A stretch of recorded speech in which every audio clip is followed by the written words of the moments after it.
Good day, everyone. Learn how to change the ringtone on Samsung Galaxy Ultra phone. So go to the settings first, and there you will find sound and vibration. Click on that, and there you will find the sync, the ringtone, and from here you can select that.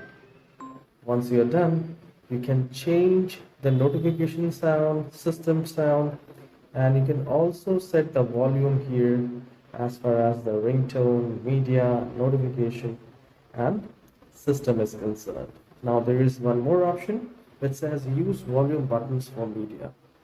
So if you want that, you can turn that on as well. If you find this tutorial short and helpful, please don't forget to hit the like and subscribe. Have a wonderful day.